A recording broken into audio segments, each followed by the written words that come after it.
ഇസ്ലാം മത പണ്ഡിതനും പരിഷ്കർത്താവുമായിരുന്ന ചേകന്നൂർ മൗലവിയുടെ തിരോധാനത്തിന് 31 വയസ്സ്. മതപൗരോഹിത്യം അടിച്ചേൽപ്പിക്കുന്ന വികലമായ വിശ്വാസങ്ങൾക്കെതിരെ യഥാർത്ഥ വിശ്വാസം മുറുകെ പിടിച്ചു പോരാടിയ ചേകന്നൂർ മൗലവിയുടെ രക്തസാക്ഷിത്വ ദിനത്തെ മതഭീകരത വിരുദ്ധ ദിനമായാണ് ആചരിക്കുന്നത്.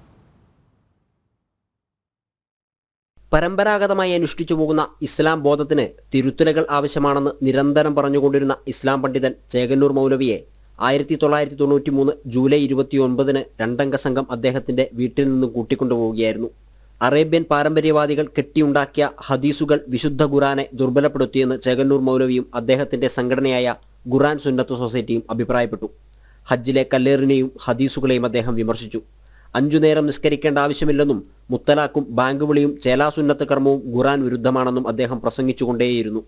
രാമജന്മഭൂമി വിഷയത്തിലും മുസ്ലിം സ്ത്രീകൾക്കുള്ള ജീവനാംശ വിഷയത്തിലും മതമൗലികവാദികൾക്കെതിരെ നിലപാടെടുത്തു. മുത്തലാഖിലും രാമജന്മഭൂമി പ്രക്ഷോഭത്തിലും ചേകന്നൂരാണ് ശരിയെന്ന് കാലം തെളിയിച്ചു.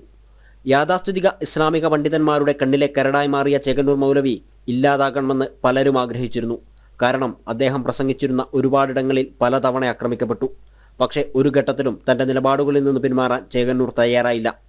ഏതു സമയത്തും മതപ്രഭാഷണത്തിന് അദ്ദേഹം തയ്യാറാകുമായിരുന്നു.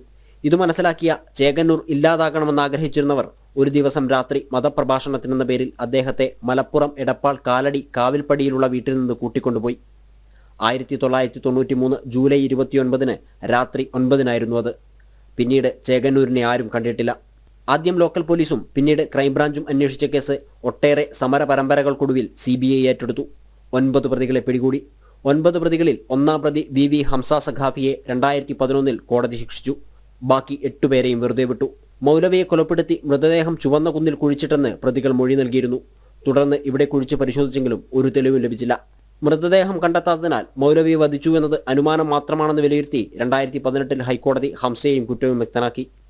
ശരീരം പോലും ലഭിക്കാത്ത രീതിയിൽ തന്നെ ഇല്ലാതാക്കിയവരെ അതിന് പ്രേരിപ്പിച്ച ആശയത്തിനെതിരെയായിരുന്നു ചേകന്നൂരിന്റെ പോരാട്ടം. അദൃശ്യനായെങ്കിലും അദ്ദേഹം ആ പോരാട്ടം തുടരുന്നു. ഖുറാൻ സുന്നത്ത് സൊസൈറ്റിയിലൂടെ. ഖുറാൻ സുന്നത്ത് സൊസൈറ്റിക്ക് ചേകന്നൂർ എന്നാൽ മതഭീകര വിരുദ്ധ പോരാളിയാണ്. അദ്ദേഹത്തെ അനുസ്മരിച്ചുള്ള മതഭീകരതാ വിരുദ്ധ ദിനാചരണം ഇന്ന് കോഴിക്കോട് നടക്കും. ജനം, കോഴിക്കോട്.